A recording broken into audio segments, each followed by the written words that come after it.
Baik, Assalamualaikum warahmatullahi wabarakatuh. Selamat pagi, halo Sobat NTB, Bone Haba, Melorungan, Brembe Kabar. Tentunya senang sekali saya Rangga Madisa hari ini kembali menyapa Anda semua tentunya di podcast Bintang, berinformasi terbaru dan juga cemerlang. Baik, melalui podcast ini kami akan mengedukasi banyak sekali informasi, pemberi pengetahuan baru, tentunya sharing informasi pelayanan publik. Dan untuk Sobat NTB semua, tentunya podcast kali ini yang merupakan edisi ke-9 akan membahas seputar tentang peran Ikatan Dokter Indonesia dan jelang pelaksanaan Muktamar Ikatan Dokter Indonesia yang ke-32.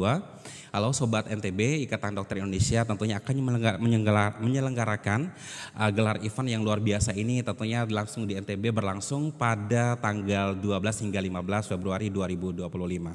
Dan tentunya hari ini saya tengah bersama narasumber-narasumber yang hebat juga yang akan berbagi informasi seputar kegiatan Muktamar Ikatan Dokter Indonesia yang ke-32. Kami menyapa dulu selamat datang tentunya Profesor Dr. Hamsu Kadrian SPT THT BKL yang merupakan penasihat Muktamar Ikatan Dokter Indonesia yang ke-32. Dan kami juga menyapa Panitia Nasional Muktamar Ikatan Dokter Indonesia yang ke-32 Dr. M. Miral. Selamat datang Bapak. Sehat Pak? Luar biasa. Dan ternyata tak lupa juga kami menyapa juga hosting merupakan tuan rumah Ketua Panitia Mataram Muktamar Ikatan Dokter Indonesia yang ke-32 Dr. Lalu Ahmad Syarif RA MPH. Selamat datang Bapak. Sehat hari ini? Baik, tentunya hari ini kita akan mengulas banyak sekali informasi mengenai persiapan dan juga progres bagaimana kemudian hari ini kita melihat Ikatan Dokter Indonesia cukup masif di Indonesia. Boleh diceritakan mungkin Pak sejarah atau mungkin progres sejauh ini tentang Ikatan Dokter Indonesia? Ya, terima kasih. Mohon izin saya duluan ya. Jadi Ikatan Dokter Indonesia ini sebenarnya sudah secara cukup panjang ya. Dari sejak zaman pra-kemerdekaan di mana ada Budi Utomo. Budi Utomo itu dipelopori oleh dokter-dokter yang ada di Indonesia pada saat itu, yang mengelompokkan atau mengumpulkan sejumlah pemuda yang memiliki latar belakang dokter, lalu kemudian menggerakkan seluruh komponen bangsa ini untuk menuju kepada kemerdekaan. Nah, lalu kemudian setelah kemerdekaan, dokter-dokter di Indonesia ini juga terus berperan penting untuk meningkatkan derajat kesehatan masyarakat, meningkatkan kesadaran masyarakat tentang bagaimana berperilaku yang sehat. Lalu kemudian organisasinya pun terus berkembang dan terus bertahan hingga saat ini dan menjadi sebuah organisasi yang sangat kuat dengan kesejawatan dan etika yang sangat tinggi.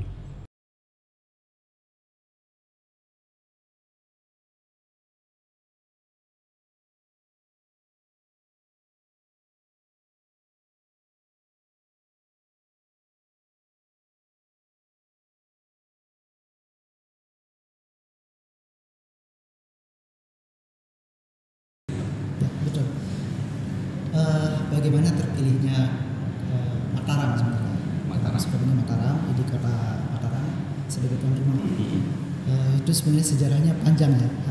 Itu kita berjuang sejak Muktamar yang di Aceh. Kita mulai, saya ingat bersama Prof. Hamsu dulu, bagaimana kita berani percaya diri membagikan diri sebagai tuan rumah. Dan pada akhirnya itu keluar 2 kandidat. Kita Kota Mataram dan satu lagi saudara kita sebelah dari Bali dan Pasar. Nah, itu dengan kita sering belajar waktu kita mempersiapkan. Waktu kita mempersiapkan, akhirnya ketika final di akhir itu dari PBID menilai kita sudah layak dan siap untuk menjadi tuan rumah. Dan merupakan kebanggaan kita juga karena memang Muktamar ini merupakan perhelatan terbesar. Yang digelar di Indonesia. Di Indonesia, karena akan dihadiri oleh seluruh dokter yang ada di Indonesia. Ya, dan itu jumlah 1.500 dokter. Betul. Yang akan terhimpun dalam satu event besar. Betul, event besar itu se-Indonesia. Karena kita di sini mempunyai sekitar 560 cabang di Indonesia dan ada 35 wilayah. Itu semuanya nanti akan datang ke Lombok. Wah, luar biasa. Kemudian teman-teman yang Bapak Ibu hadirin sekalian. Dan tentu saja keputusan yang diambil oleh panitia pusat ini juga cukup berat ya, akhirnya kemudian NTB dan Mataram dipilih menjadi tuan rumah. Bagaimana kemudian Pak akurasi terhadap penentuan atau penetapan bahwa Mataram menjadi tuan rumah? Apa aja sih kiat-kiat yang mereka harus persiapkan, Pak? Iya, jadi terima kasih. Seperti yang disampaikan oleh Pak Dr. Sarif tadi, selaku Ketua Panitia Daerah untuk pelaksanaan muktamar ini memang merupakan sebuah proses yang panjang. Baik. Dan asesmen yang dilakukan itu juga berkali-kali. Ya, kami memang benar-benar harus bisa meyakinkan kalau kita di ID ini namanya PB, ya pengurus besar ID yang berada di pusat. Kemudian mereka PB ini mempunyai tim seleksi tersendiri yang akan datang melakukan penilaian asesmen terhadap kesiapan wilayah-wilayah atau daerah-daerah yang memang mengajukan diri sebagai tuan rumah. Dan kita sudah muktamar ini dilakukan per 3 tahun. Ya, jadi sudah 2 kali muktamar kita sudah mengajukan diri. Kemudian yang terakhir kemarin penilaiannya ada 2 kandidat yaitu Denpasar dan Mataram. Baik. Kami beberapa kali menerima kunjungan dari pusat, kemudian kami memang benar-benar meyakinkan. Tidak hanya secara administrasi, artinya apa kelengkapan asesmen itu, tetapi bagaimana mereka turun langsung meninjau visitasi di lapangan. Baik. Bagaimana infrastruktur kita yang ada. Makanya kita meyakinkan bahwa kita mempunyai venue yang cukup untuk menampung 1.500 sampai dengan 2.500 peserta yang akan hadir di situ. Kemudian venue-nya pun terdiri dari berbagai macam ruangan yang siap menampung karena kita mempunyai komisi-komisi yang akan bersidang di sana. Termasuk kesiapan infrastruktur dari apa? Transportasi. Bagaimana transportasi udara, laut, darat itu tersedia, dan itu alhamdulillah kita bisa meyakinkan. Kenapa mereka bisa yakin? Kami juga melakukan advokasi dan audiensi kepada tentunya penentu kebijakan. Dalam hal ini siapa? Bapak Wali Kota. Siapa lagi? Bapak PJ Gubernur pada saat itu. Dan kami sudah membawa tim itu untuk langsung meminta komitmen dari pemerintah daerah. Dan alhamdulillah itu adalah bentuk komitmen yang telah disampaikan oleh para pimpinan daerah kita, sehingga itu merupakan salah satu unsur penilaian yang sangat dominan nanti di dalam penyelenggaraan muktamar. Baik, ini menarik ya, karena kalau dilihat dari beberapa proses tadi bukan hanya asesmen dan juga aksesibilitasnya, tapi apa kemudian yang menjadi pertimbangan dari panitia pusat menetapkan bahwa Mataram ini deserve to be here untuk gelar event yang cukup besar, karena kalau dilihat Bali juga kalau di compare itu jauh lebih keren bagi orang-orang di luar sana. Mungkin ada something yang kemudian dari pihak pusat menilai apa kira-kira something yang kemudian kayaknya Mataram aja deh. Gitu. Ini pertanyaan kunci sebenarnya yang kemarin ditanyakan oleh panitia pusat. Jadi kami memang pada saat melakukan persiapan itu kami benar-benar meyakinkan panitia pusat bahwa Anda melakukan muktamar besok pun kami sudah siap. Itu yang menyimpulkan pada saat akhir. Karena apa? Pada saat melakukan visitasi kami sudah memberikan apa yang memang menjadi kebutuhannya. Contoh apa tuh? Misalnya seperti adanya souvenir, misalnya salah satu hal kecil saja souvenir. Kami sudah langsung cetakkan souvenir. Kami sudah cetakkan semua website, kami sudah buatkan segala macam kebutuhannya di situ, sehingga memang benar-benar meyakinkan. Dan tentunya kita melihat bahwa Lombok ini adalah destinasi wisata. Itu tidak bisa kita pungkiri dengan adanya fasilitas-fasilitas seperti sirkuit Mandalika. Tidak ada kan di tempat lain. Betul di Indonesia sekali. Hanya ada di Lombok. Kemudian pantai-pantainya tentunya, kemudian infrastruktur, dan kami yakinkan juga talent-talent yang kami adakan nanti, yang kami persembahkan untuk sejawat-sejawat ini itu tidak main-main juga. Kami mempunyai talent-talent yang luar biasa. Jadi saya kira itu adalah penilaian objektif dari seluruh tim dari pusat ini untuk menilai kami Kota Mataram layak memang menjadi tuan rumah. Baik, kembali ke Dr. Sarifnya. Ini juga menjadi perhatian khusus bagi kita warga Nusa Tenggara Barat karena gelaran event ini cukup besar. Apa kemudian harapan atau mungkin capaian utama yang memang ingin diraih pada gelaran event Muktamar yang ke-32 ini, Pak? Memang untuk Muktamar di Mataram ini akan menjadi sejarah untuk muktamar selanjutnya. Kenapa? Karena di sini di muktamar yang ke-32 di Mataram ini kita akan membentuk suatu soliditas. Solid. Karena ini kita sedang rombongan tim ini, organisasi ini.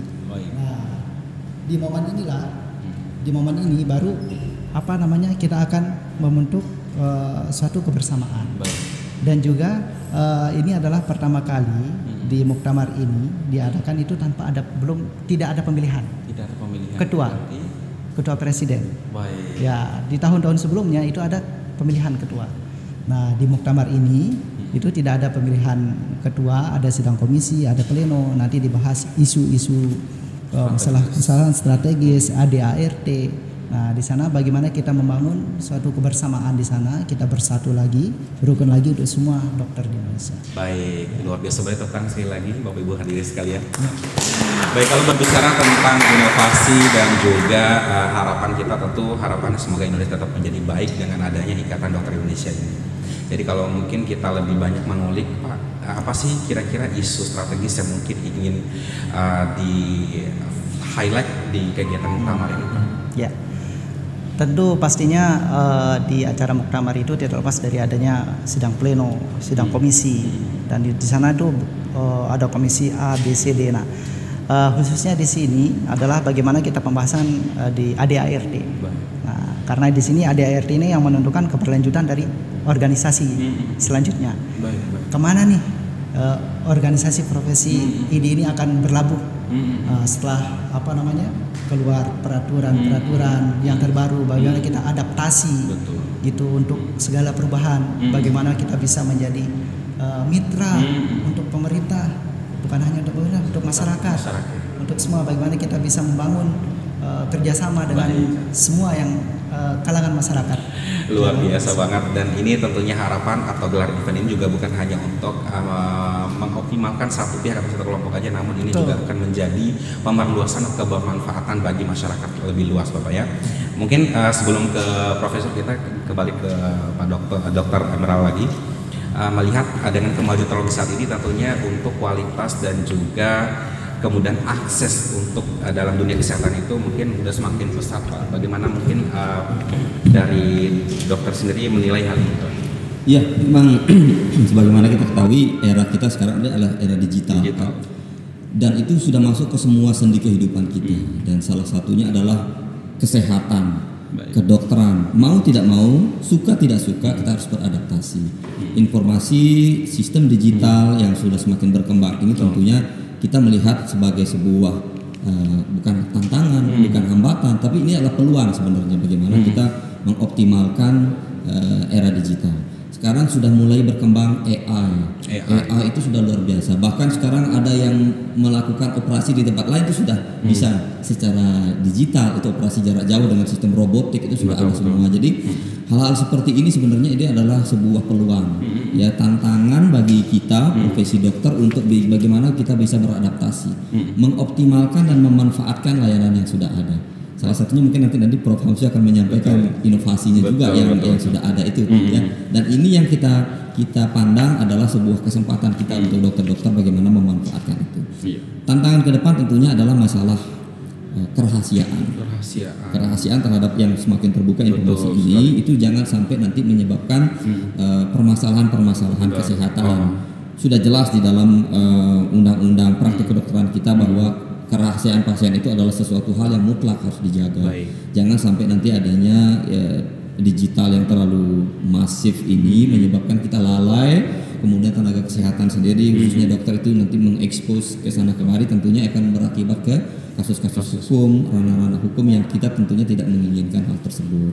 Kemudian bagaimana kode etik kita sendiri sebagai seorang dokter, bagaimana kita itu berinteraksi dengan masyarakat, tentu itu akan menjadi tantangan tersendiri. Dan saya kira isu-isu seperti ini juga sangat krusial untuk kita bahas di dalam perkembangan organisasi kita ini. Betul sekali.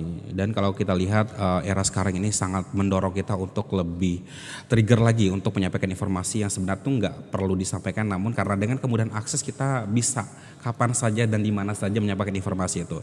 Menyangkut dengan hubungan dengan apa yang menjadi inovasi, kemudian teknologi yang baru saat ini tentunya mendorong Ikatan Dokter Indonesia ini memiliki inovasi terbaru, Pak.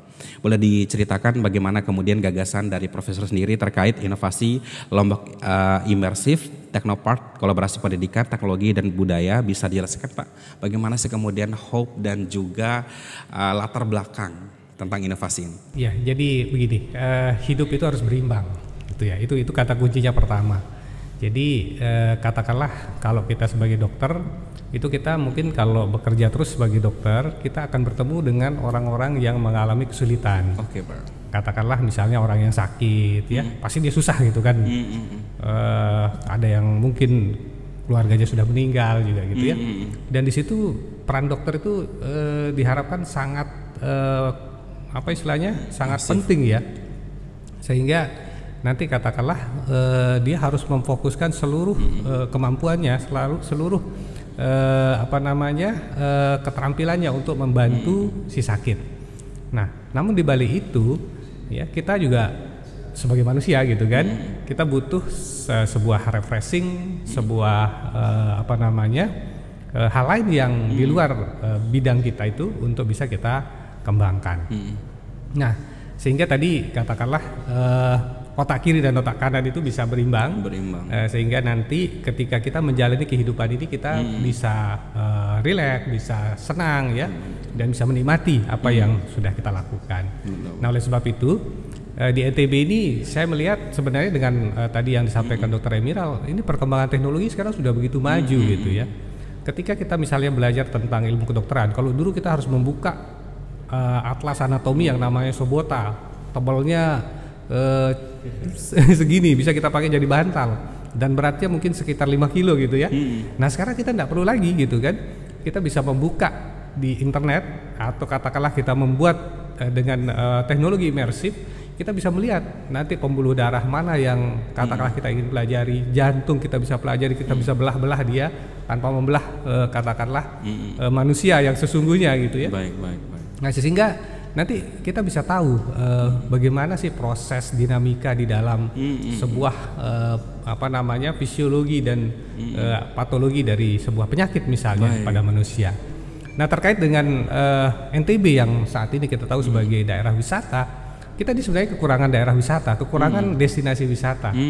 Nah, sehingga saya punya mimpi gitu, ingin membuat sebuah tempat wisata yang nantinya ini bisa menjadi tempat tadi untuk kita menghilangkan penat, kemudian berkreasi, lalu kemudian bisa juga melanggengkan kebudayaan-kebudayaan yang ada di NTB ini, sehingga nanti rencananya di dalam destinasi yang akan kita buat itu nanti ada cerita tentang bagaimana Gunung Samalas yang tahun 1200-an itu meletus, dampaknya ke Eropa dan sebagainya ya.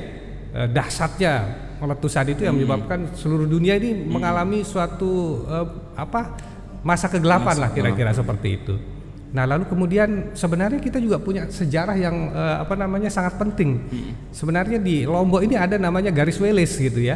Secara ilmiah ini sangat penting karena dia memisahkan berbagai flora dan fauna yang ada di Indonesia ini dengan berbagai belahan di dunia. Nah, ini kan sebenarnya tidak pernah diungkap. Nah, nanti dengan teknologi imersif ini kita bisa menggali hal itu dan bisa kita munculkan kembali sehingga dia seperti nyata. Seperti pada kondisi saat ini kita melihat secara langsung.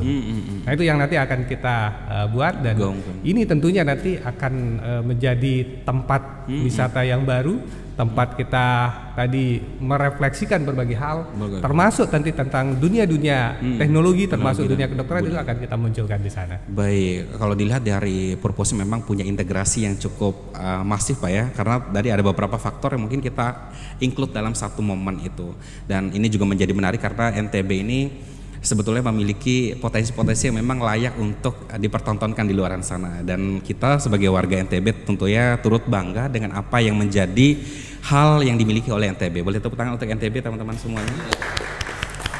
Baik, ini menarik lagi Pak, mengingat inovasi ini kan tentu bukan hal yang mudah.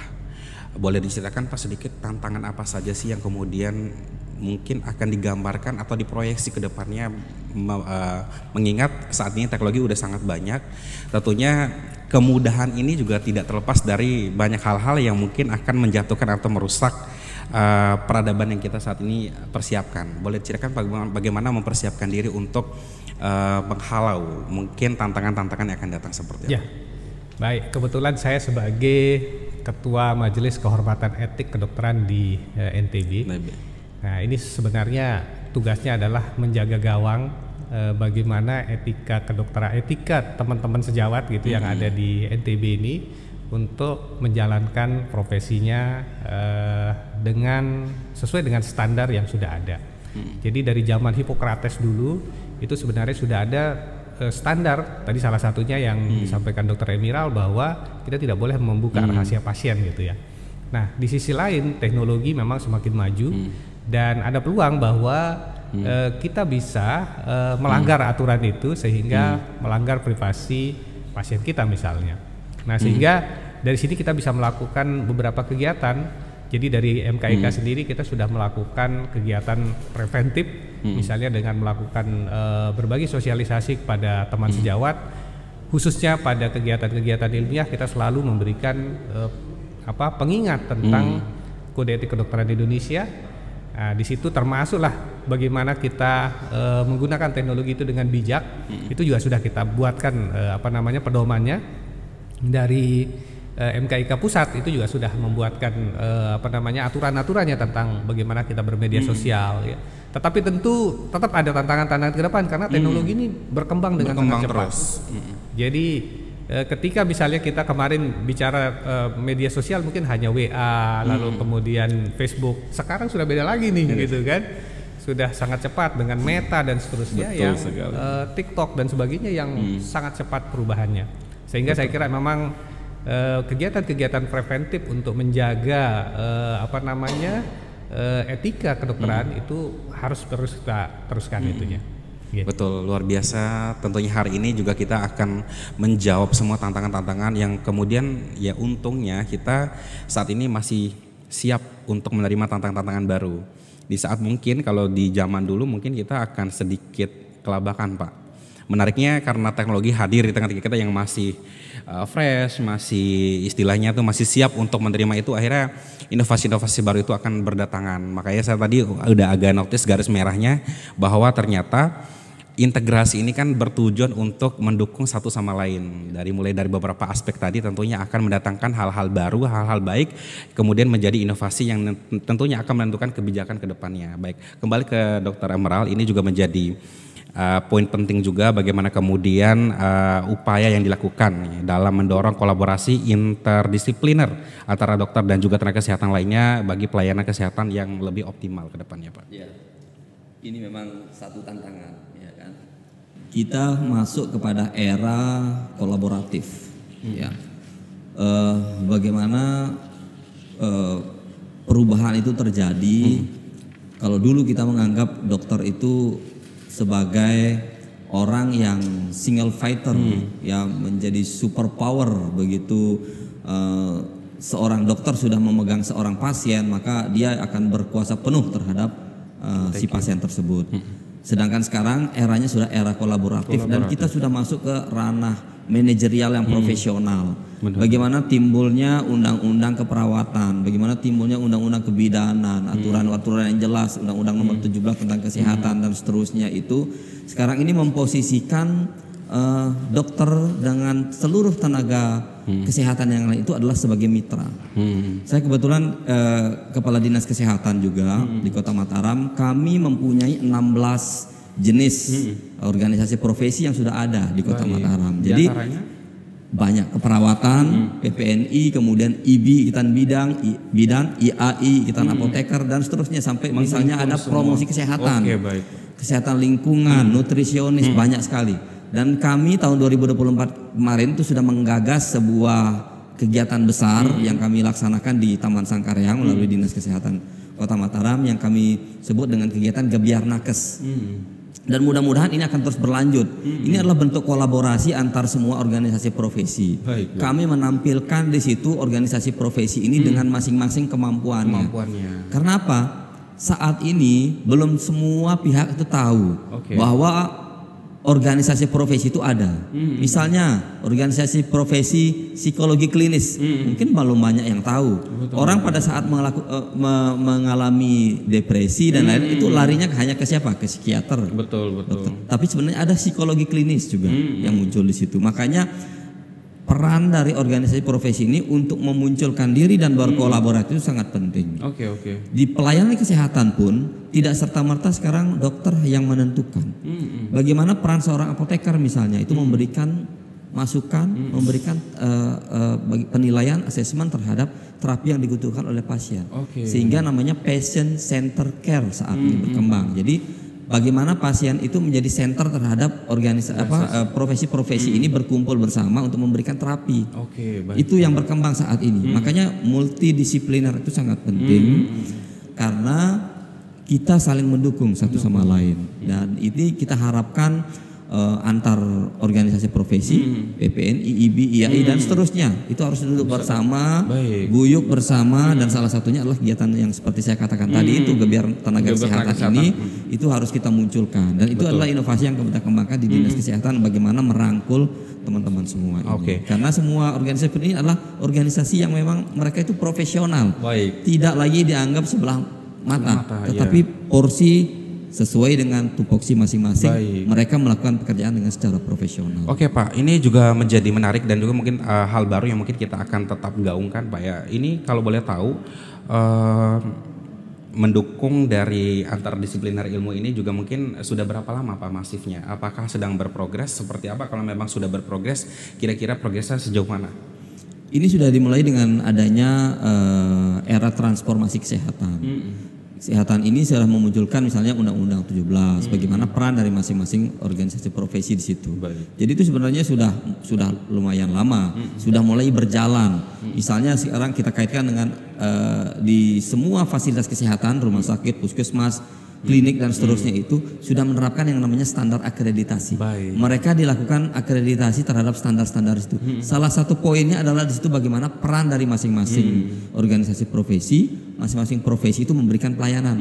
Makanya ada namanya PCC tadi, Patient Center Care.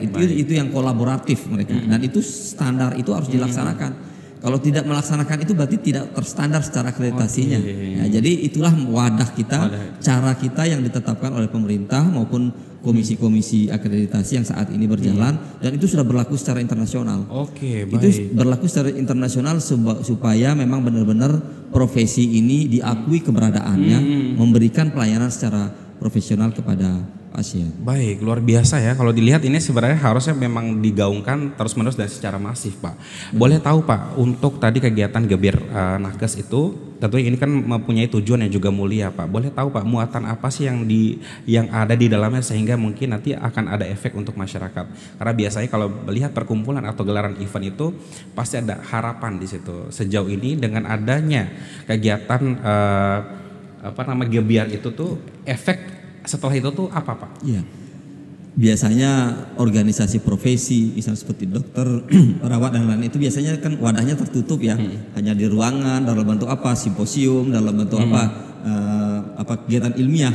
Ini yang kita kemas menjadi sesuatu yang berbeda, makanya namanya Gebiar Tenaga Kesehatan. Kami melaksanakan di tempat terbuka misalnya di Taman Sangkaraya pada saat itu dan dihadiri oleh wali kota langsung. Kemudian kami juga di situ melibatkan masyarakat dalam bentuk apa?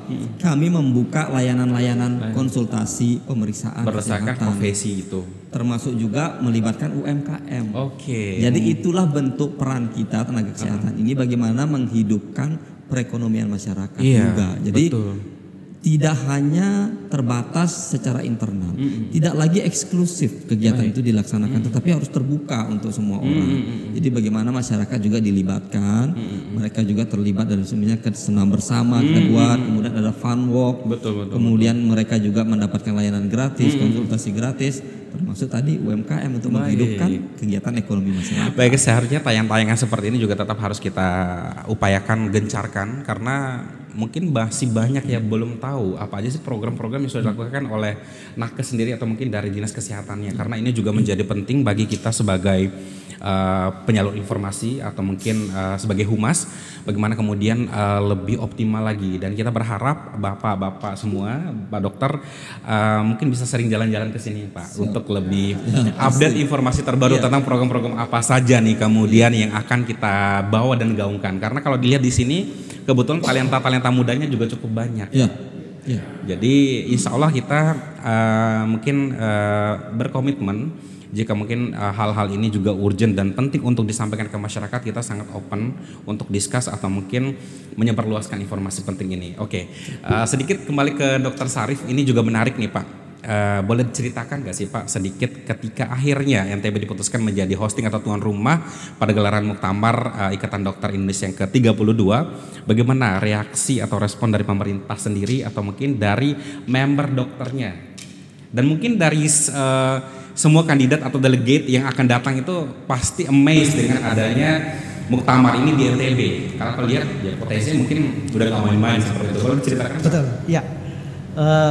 Memang perjuangan kita untuk menjadi tuan rumah itu berat ya, secara saingan kita Bali gitu ya. Bali dan pasar ya sudah siap dengan berbagai destinasi wisatanya ya. Tentunya acara Muktamar ini diimpikan untuk semua cabang di Indonesia untuk menjadi tuan rumah. Nah, ketika kita terpilih Mataram, antusiasnya itu luar biasa sekali. Mulai dari pemerintah kota, pemerintah provinsi itu, dan daerah-daerah lain itu antusias. Wah, kita ini muktamarnya di Lombok kali ini. Nah, harapannya di sini itu adalah selain kita bermuktamar di sini, itu kita bisa memberdayakan atau menggerakkan perekonomian, khususnya ada di Lombok. Di sini kita membuka stand UMKM. Baru saja acara muktamar ini menggema, itu sudah sold out. Untuk kuotanya. Iya, UMKM-nya itu. Itu berapa Pak target untuk UMKM sendiri berapa, dan muatan UMKM itu apa saja Pak produk-produk ya, di UMKM itu ada sekitar 20 ya. 23 booth UMKM. Ya, yang kecil dan ada VIP dan VVIP. Nah, untuk yang VIP dan VVIP biasa kita peruntukkan untuk farmasi. Ya, karena memang dokter ini tidak lepas dari industri farmasi. Betul, ya begitu, sebagai penyokong untuk kerjasama kita juga begitu. Nah, ini dan tentunya destinasi wisatanya tidak luput. Nah, makanya kita juga selain setelah selesai bermuktamar, setelah selesai sidang, kita mengadakan ada tur wisata dan tur kuliner. Dari betul ini, Pak? Iya, kita ke Senggigi. Dan salah satu tujuan dari mereka bermuktamar itu juga satu, Mandalika. Memang Mandalika itu iya, betul sekali. Oke Pak, terus kemudian ya pasti excited ya Pak ya? Iya. Dan delegate dari luar seperti apa Pak merespon bahwa ternyata RTB diterapkan? Itu apa namanya sudah ditentukan batas maksimal berapa jumlah delegasi atau peserta yang dikirim. Yang masuk ke kami itu boleh hendak mengirimkan lebih dari 10-30 delegasi. NTB, Pak. Betul. Karena mereka melihat NTB itu selain tempat apa namanya untuk bermuktamar, mereka ingin berwisata. Mereka mungkin sudah penat nih. Dengan rumah sakit ketemu pasien, pulang praktik ketemu pasien lagi. Nah, bagaimana kita bermuktamar di sini, kita bersatu, berkolaborasi di sini, kita membentuk perubahan-perubahan sekaligus kita berwisata ria di sini. Betul sekali. Wow. Ya, saya udah nggak bisa ngebayangin sih bagaimana kemudian excitednya dari delegasi-delegasi yang mungkin akan dikirim ke sini dengan sejumlah potensi yang ada di NTB. Memang saya harus akui Pak, kita tuh harus bangga menjadi bagian dari wisata. Harus sangat bangga sekali. Lalu kemudian dari aspek pemerintah nih Pak, melihat dan mungkin mendengar keputusan final bahwa NTB telah menjadi tuan rumah, tadi sempat disampaikan oleh Dr. Emerald. Mungkin dari Pak Sarip sendiri boleh disampaikan setelah melaporkan bahwa NTB resmi menjadi tuan rumah. Bagaimana respon pemerintah? Tentu saja semenjak NTB ini masih menjadi kandidat tuan rumah, itu sudah kita sampaikan kepada pemerintah provinsi, kepada pemerintah kota juga itu sudah kita sampaikan. Ketika kita sudah terpilih, kita audiensi lagi, kita menyampaikan kepada stakeholder, ya, dan mereka excited sekali dan mendukung penuh acara ini karena apa namanya mereka melihat dengan adanya muktamar ini itu bisa menggerakkan ekonomi, memajukan ekonomi yang ada di Lombok ini. Nah, akhirnya dari pemerintah kota, Pak Wali Kota dan Pak PJ Gubernur itu juga mensupport full. Gitu. Sebagai tuan rumah yang baik kita harus menyambut, kita harus support full acara muktamar ini. Wow, luar biasa sekali. Dan saya mendengar aja bangga sekali Pak dengan hadirnya Muktamar Ikatan Dokter Indonesia yang ke-32 ternyata digelar di NTB. Iya. Ya, semoga dan ini juga mungkin menjadi series eventnya Pak. Podcast ini juga tentunya menjadi bagian dari event yang nanti akan kita ikuti bersama Muktamar itu. Dan ini tentunya berharap semoga kegiatan terlalu masif dan tentu semua delegate mendapatkan kesan yang baik untuk dibawa pulang ke tempat masing-masing. Iya, amin. Baik, kembali ke Profesor Pak, ini juga menjadi penting bahwa ternyata keputusan-keputusan atau kebijakan yang diambil oleh IDI juga ini kan pasti berpusat dan berdasarkan musyawarah bersama. Bagaimana kemudian langkah-langkah Ikatan Dokter Indonesia ini untuk meningkatkan kualitas profesi dokter di Indonesia Pak. Karena kalau misal kita melihat untungnya kalau dilihat dari potensi dan kualitasnya dokter saat ini masih berada di titik yang cukup puncak sekali untuk nilai trustnya Pak. Bagaimana kemudian mempertahankan itu Pak?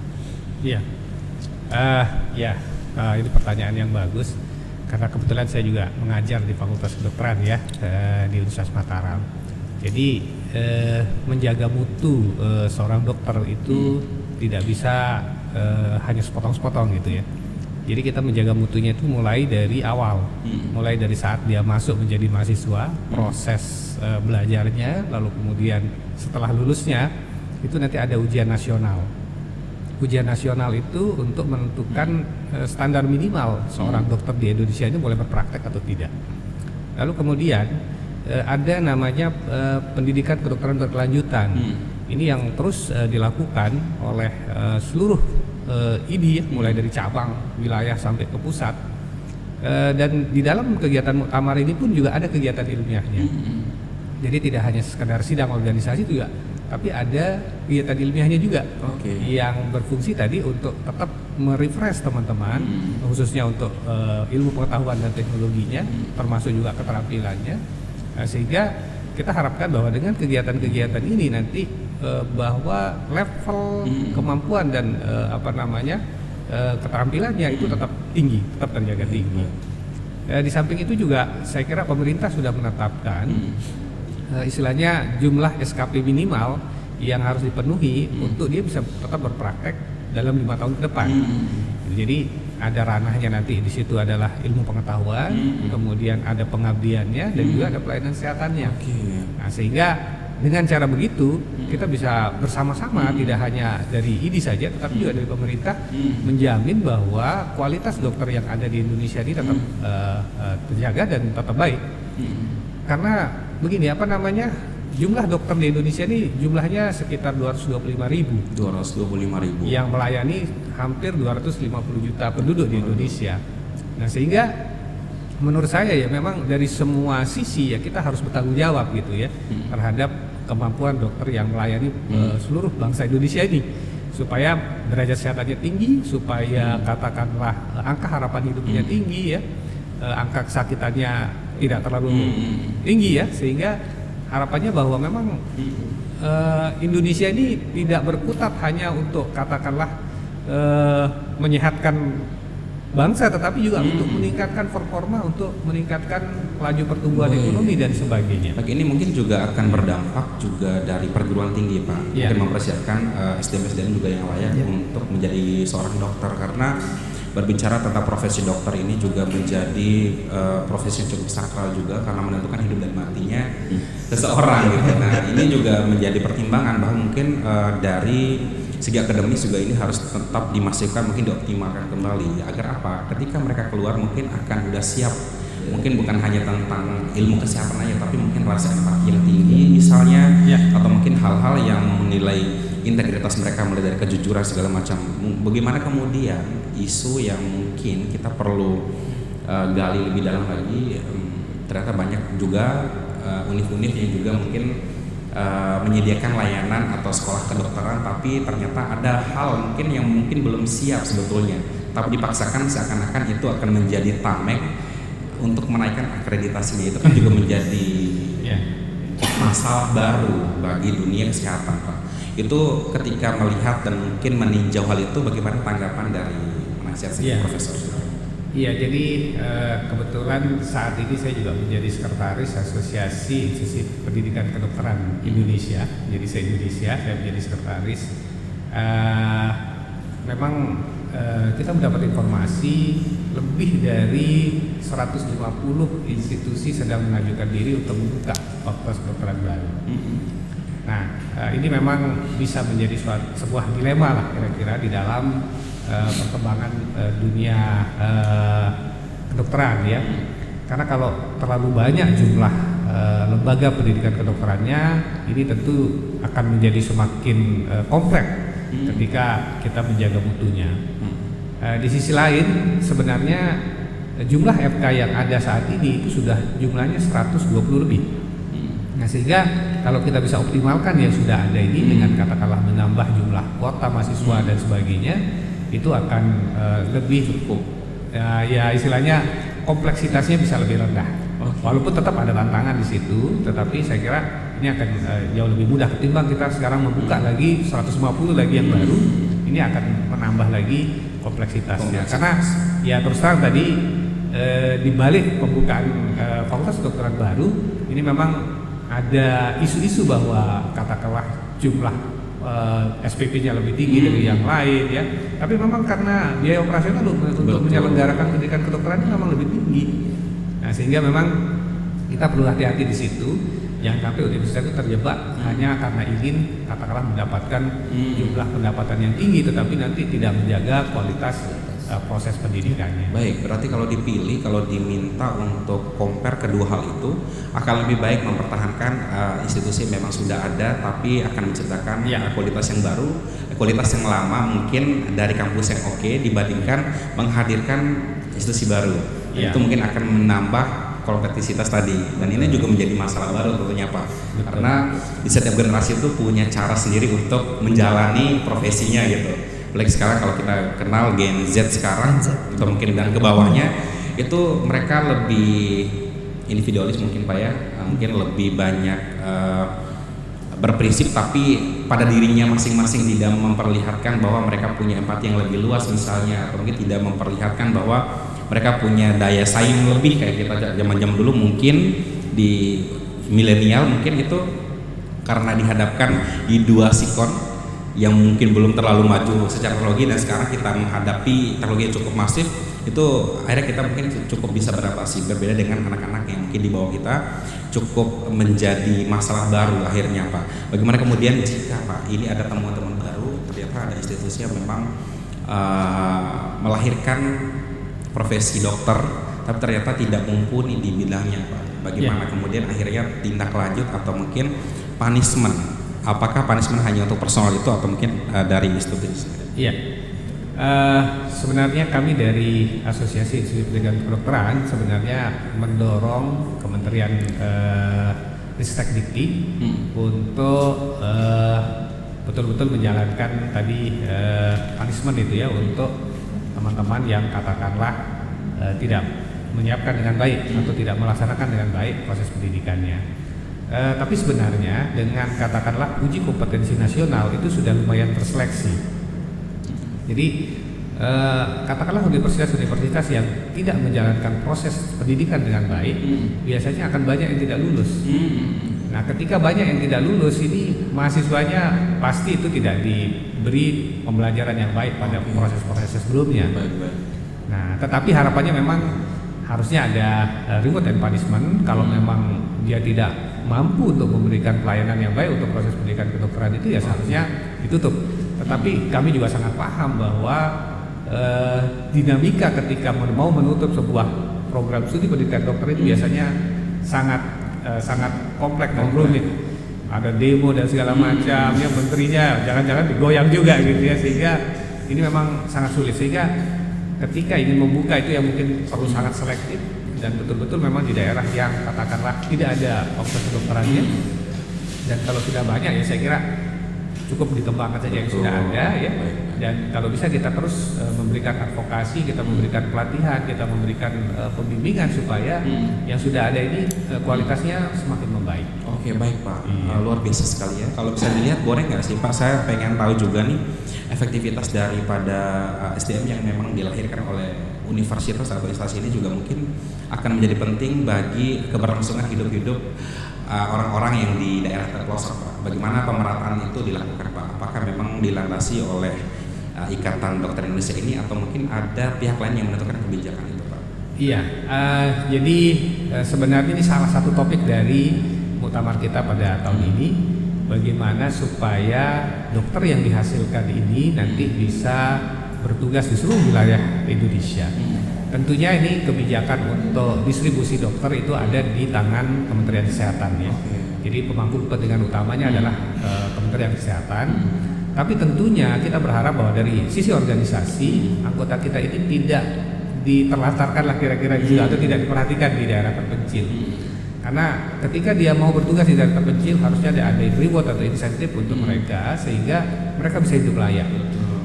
Karena kalau kita hidup di daerah tentu mungkin anak-anaknya ingin sekolah di kota misalnya, ini kan perlu biaya juga gitu. Sehingga kalau tidak ada reward yang layak ketika dia bekerja di daerah atau di daerah terpencil misalnya atau daerah perbatasan misalnya, nah ini tentu yang akan bertugas akan merasa sangat berat di situ. Nah, sehingga harus ada insentif di situ. Sedangkan yang di kota ya tentunya mungkin mereka akan mencari sendiri gitu ya. Nah, tapi pada dasarnya mestinya ada apa namanya standar pelayanan, ada standar minimal lah untuk kesejahteraan mereka. Ini yang kita harapkan dari ini sehingga seluruh anggota kita itu bisa mendapatkan kesejahteraan yang kurang lebih hampir sama dan layak gitu ya, baik di kota maupun di daerah. Oke, baik, berarti tujuan dari kegiatan muktamar ini juga tentunya mengharapkan aktivitas seperti itu juga tetap harus didukung supaya melihat, karena kalau misalkan dilihat dari daerah itu cukup sulit aksesibilitasnya dan juga kemudahan apapun itu agak sulit. Dari situ mungkin kita melihat bukan hanya bentuk pengabdiannya aja, tapi mungkin disupport juga dari berbagai hal untuk menunjang kehidupan yang lebih layak seperti itu. Nah, bagaimana kemudian Pak sejauh ini mungkin bisa diceritakan sudah terprogres sejauh apa kemudian pemerataan itu dilakukan di NTB khususnya Pak? Iya, mungkin nanti bisa ditambahkan Dr. Emerald ya sebagai Kepala Dinas Kesehatan di kota, walaupun beliau skupnya memang di kota, mungkin hampir semuanya sudah terisi ya. Jadi kalau kami melihat sebaran alumni Fakultas Kedokteran Universitas Mataram itu sebenarnya dia tidak hanya di daerah NTB tetapi juga di beberapa provinsi di seluruh Indonesia. Namun demikian memang ada ketimpangan, kita lihat di daerah-daerah yang agak terpencil itu biasanya agak kekurangan dokter, apalagi dokter spesialis. Katakanlah seperti dokter spesialis sekarang di Kota Mataram mungkin sudah hampir 400 orang. Tapi kalau kita bicara di Dompu atau di Bima mungkin jumlahnya masih puluhan. Jadi ini masih ada ketimpangan di situ. Sehingga kita juga di FK sekarang sudah membuat 5 program pendidikan dokter spesialis yang tentunya nanti kita harapkan nanti akan ada tambahan-tambahan lagi. Nah, sehingga kita harapkan nanti kita bisa memproduksi sendiri di NTB untuk dokter spesialis ini sehingga nanti semua daerah, semua kabupaten kota itu bisa kita isi dengan dokter spesialis yang kita produksi ataupun mungkin yang diproduksi dari daerah lain juga tidak masalah. Pada prinsipnya tapi harus ada perhatian untuk kesejahteraan mereka ketika mereka bertugas di daerah yang terpencil. Menarik ya, jadi saya jadi pengen sekolah kedokteran lagi, tapi waktunya udah gak cukup nih. Kalau 8 tahun sampai 10 tahun, saya sekarang 28 tahun, aduh ribet Pak, pusing. Tapi sekarang ada program untuk pendidikan dokter itu tidak membatasi umur. Jadi di Jakarta itu ada yang umur 50 tahun baru masuk fakultas kedokteran. Saya takut deh setelah saya kuliah tuh nggak bisa bekerja Pak, udah duluan Pak di jalan. Boleh diceritakan juga Pak, ini juga kan menyangkut ketersediaan juga dan juga kelemahan-kelemahan akses kesehatan di daerah-daerah. Ini juga saya selalu menyorot karena memang saya datang dari daerah pelosok juga, yang dimana untuk tingkat kesehatan juga perlu diperhatikan. Dimana di sana di Poskesmas sendiri itu tidak melakukan banyak yang mungkin hilang dari profesionalitas, misalnya dari seragam mereka mungkin tidak dikenakan secara baik misalnya, atau mungkin pelayanan juga yang masih mengedepankan nilai kebiasaan atau mungkin habitnya mereka di sana. Dan ini juga mungkin saya juga pengen berpesan sedikit bahwa mungkin kegiatan muktamar ini juga akan menyoroti hal itu Pak, supaya pemerataan dan juga profesionalitas nakes itu akan juga dirasakan oleh masyarakat di daerah pelosok seperti itu. Bagaimana menanggapi ini Pak? Apakah ada upaya nanti pada saat muktamar ini dilakukan mungkin memberikan suggestion seperti itu untuk meningkatkan kualitas dari nakes sendiri di daerah? Mungkin Dr. Emerald yang lebih tepat ini. Oke, boleh silakan Pak. Terima kasih. Jadi kita memang melihat kasus-kasus seperti ini juga harus secara komprehensif ya. Tidak bisa parsial satu persatu. Kalau kita berbicara dengan akses pelayanan kesehatan, itu sudah diamanatkan dalam undang-undang ya. Itu sudah jelas di dunia pun nomor satu itu bukan untuk menjamin bahwa Mas Rangga ini harus sehat, tetapi kita menjamin bahwa Mas Rangga ini wajib mendapatkan akses pelayanan kesehatan. Itu adalah bunyi undang-undangnya, itu adalah bunyi aturannya, etikanya kita seperti itu. Jadi saya tidak menjanjikan bahwa Mas Rangga itu wajib harus sehat, tetapi saya menjanjikan bahwa Anda wajib mendapatkan akses terhadap kesehatan. Salah satunya tadi itu adalah bagaimana akhirnya kondisi-kondisi kita, bagaimana akhirnya pemerataan tadi. Ya. Memang salah satu komponen kita di situ adalah adanya dokter, dan itu pasti akan masuk di dalam ranah pembahasan. Bagaimana dokter itu juga mengupayakan ya pemerataan terhadap dokter-dokter, tetapi tidak bisa lepas dari faktor lainnya. Misalnya apa itu ya tadi komitmen dari pemerintah daerah misalnya. Makanya tadi Prof Hamsu mengatakan bagaimana insentif ada di situ, ya bagaimana juga infrastruktur yang ada di situ. Mohon maaf, dokter ini kan datang ke sana bukan hanya datang kemudian melayani pasien selesai. Dokter ini adalah manusia yang butuh tadi bukan minum, refreshing juga, healingnya juga. Kalau misalnya ada dokter-dokter kita yang mempunyai keluarga di mana anaknya sekolah, itu kan penting juga. Jangan sampai nanti ternyata di situ sekolahnya sudah tidak layak dan lain-lain. Jadi inilah bentuk kompleksivitas terhadap layanan kesehatan itu berintegrasi dengan hal-hal lainnya. Ya, jadi bagaimana nanti puskesmas-puskesmas misalnya yang ada di wilayah-wilayah itu sebenarnya harus tersentuh dengan adanya nakes. Makanya saya di Kota Mataram ya meminta untuk semua fakultas kedokteran, semua institusi pelayanan kesehatan melakukan MOU dengan puskesmas di Kota Mataram. Ini maksud saya adalah supaya mahasiswa-mahasiswa itu sudah mulai mengerti tentang karakteristik masyarakat. Karena ini penting, mohon maaf, pada saat kita menghadapi orang di daerah tertentu akan berbeda dengan daerah lain. Saya bisa membayangkan pada saat di awal-awal saya masuk di dinas kesehatan belum ada MOU dengan fakultas kedokteran. Sementara saya adalah orang yang nanti menggunakan alumni fakultas kedokteran untuk bekerja di Mataram. Sedangkan dia tidak pernah berpraktik di Mataram. Dia tidak mengerti karakteristik masyarakat. Makanya sekarang kita sudah melakukan MOU ya, sehingga semua koas ya, magang dan lain-lainnya itu akan masuk ke Kota Mataram, termasuk namanya program intensif, ISIP, intensif ya. Pada saat sudah selesai menjadi dokter, dia harus ISIP dulu. Itu sekarang aturannya akan dibuka peluang untuk yang memang warga lokal. Artinya kalau memang Mataram, dia berpraktik di Mataram, supaya nanti dia tahu karakteristik dari awal, sumber daya yang ada di situ, resources yang ada, ya. Bagaimana dia memanfaatkan sumber daya yang ada untuk menyehatkan masyarakat. Bagaimana dia mengetahui karakteristik masyarakat untuk mereka bisa beradaptasi, berkonsultasi, bahkan menyembuhkan masyarakat yang ada di situ. Nah, ini saya harapkan sebenarnya teradopsi dengan daerah lain. Ya, kalau misalnya Kota Mataram sekarang ini sudah membuat MOU, saya mengharapkan sebenarnya daerah-daerah lain juga ikut MOU dengan fakultas kedokteran supaya nanti mereka akan masuk ke sana. Ya, jadi itu juga akan membuka kan peluang bagaimana masyarakat itu mempunyai chemistry terhadap wilayahnya, itu mereka akan mau bekerja di sana. Ya, jadi kadang-kadang kita selalu memikirkan bahwa semua itu berkaitan dengan materi, tidak seperti itu juga. Ada pemahaman lain. Tidak mesti insentif, tetapi bagaimana kenyamanan, ya bagaimana penerimaan masyarakat di sana, penerimaan pemerintah daerah, fasilitas yang bisa diberikan itu akan mempengaruhi. Karena tidak mesti hanya gaji kecil, tetapi mereka nyaman bekerja di situ, seolah mereka akan nyaman. Betul. Nah, ini yang maksud saya itu kita coba membuka penentu-penentu kebijakan ini untuk mulai memikirkan hal tersebut. Ya, itu akan membuka akses yang selebar-lebarnya untuk nakes-nakes kita untuk bekerja di tempat-tempat yang maaf mungkin agak terpencil. Ya, jangan seperti kemarin kejadian ada juga kan, yang misalnya itu jatuh, ambulans ya kan terperosok dan lain-lain, itu kan berarti masalahnya apa? Infrastruktur di situ.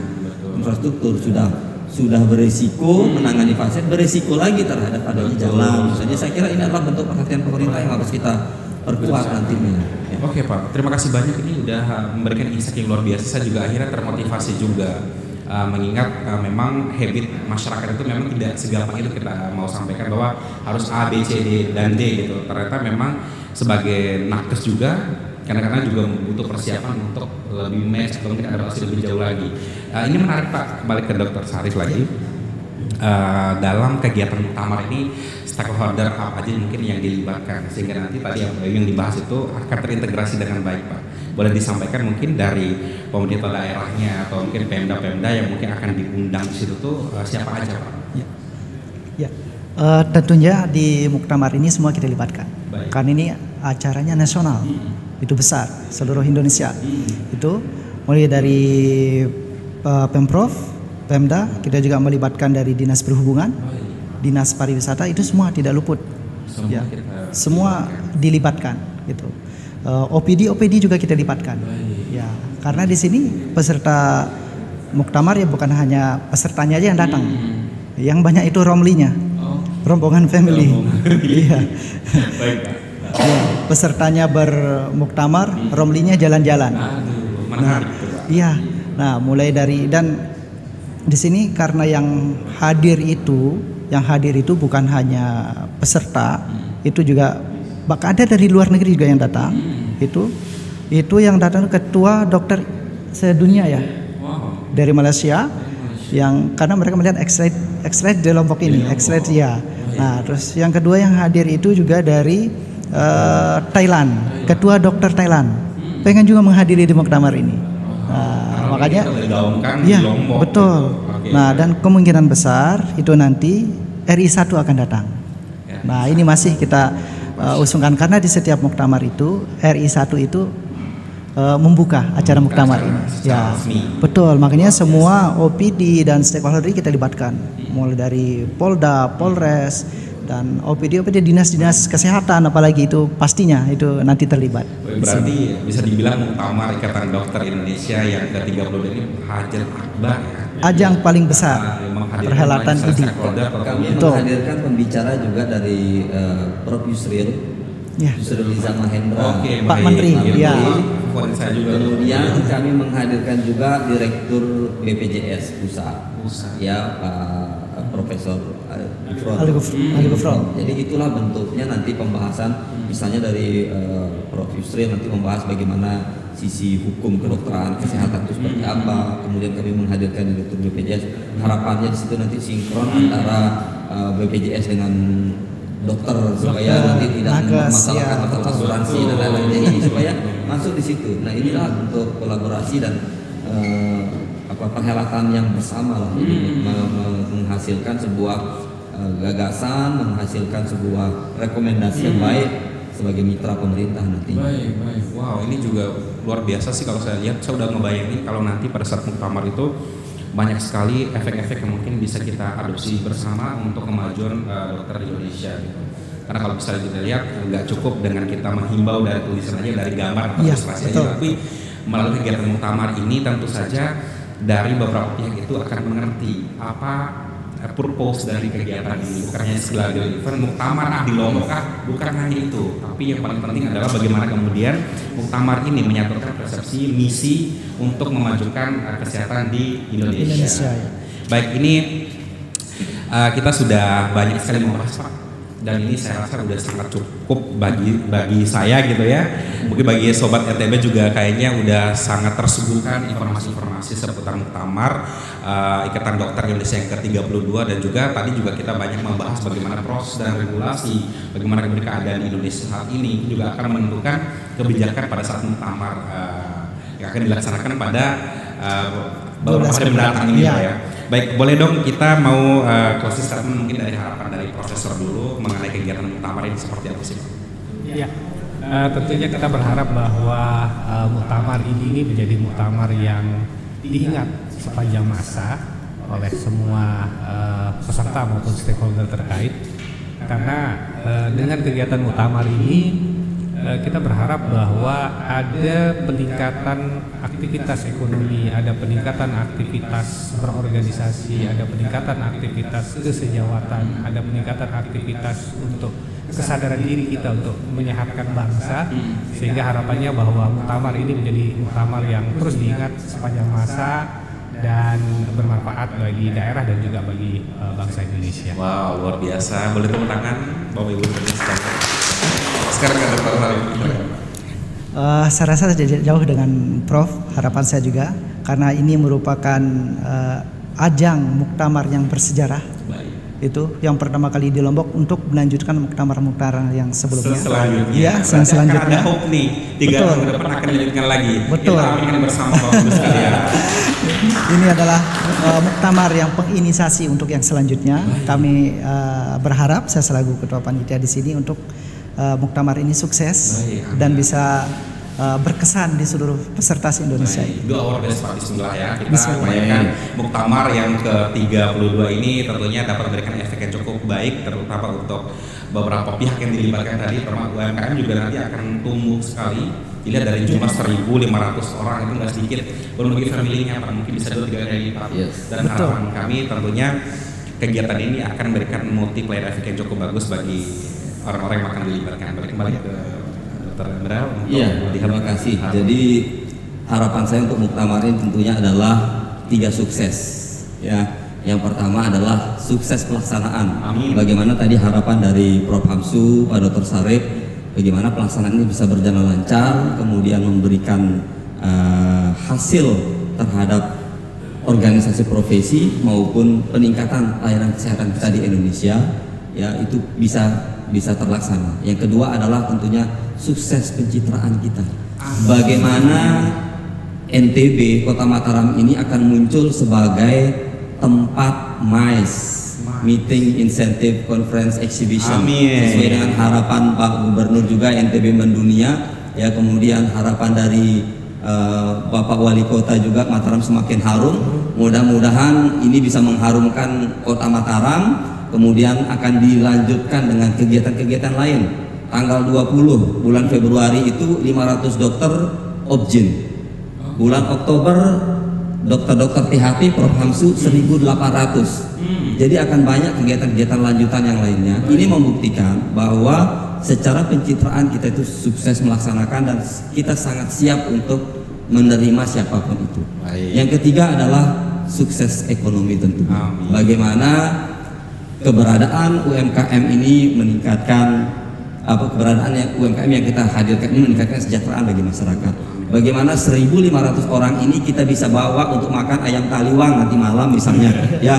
Kemudian bagaimana oleh-oleh kita sudah menyiapkan prosedur tersendiri untuk oleh-oleh ini melalui Dinas Perindustrian dan Koperasi. Mereka bisa mendaftarkan oleh-olehnya untuk dipesan oleh masyarakat. Karena mohon maaf, mungkin tidak banyak waktu untuk mereka datang ke masing-masing dan tidak semua tempat bisa kita kunjungi karena mengingat jumlah yang banyak, tetapi mereka bisa untuk memesan melalui panitia yang sudah kita siapkan dan ya, jadi saya yakin semua akan bergerak.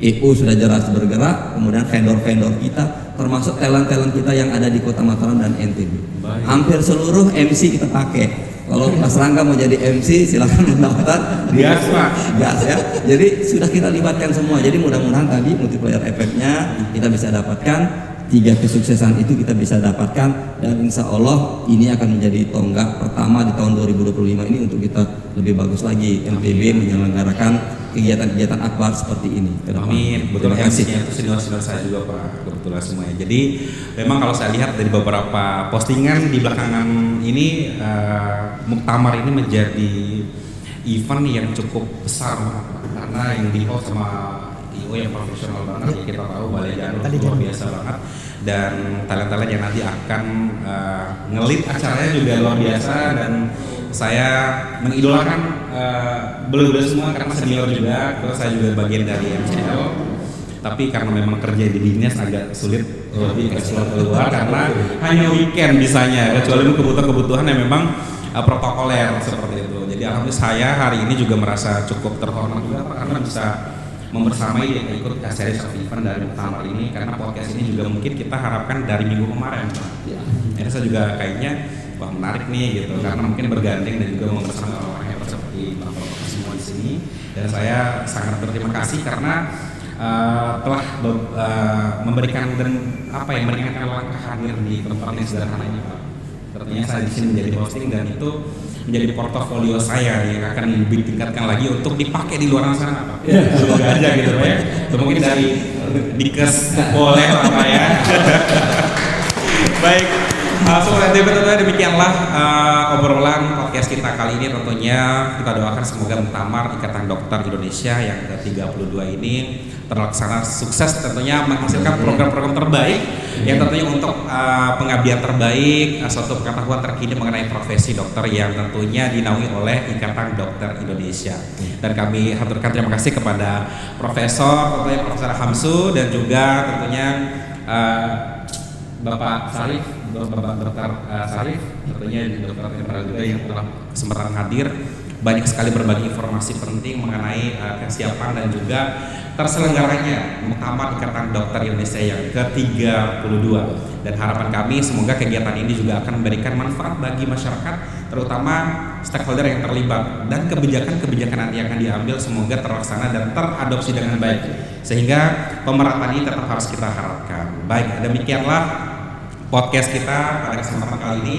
Saya akhirnya Rangga Madisa mewakili seluruh kru yang bertugas pada kesempatan kali ini mengucapkan terima kasih dan undur diri. Wabillahi taufiq wal hidayah. Wassalamualaikum warahmatullahi wabarakatuh dan sampai jumpa.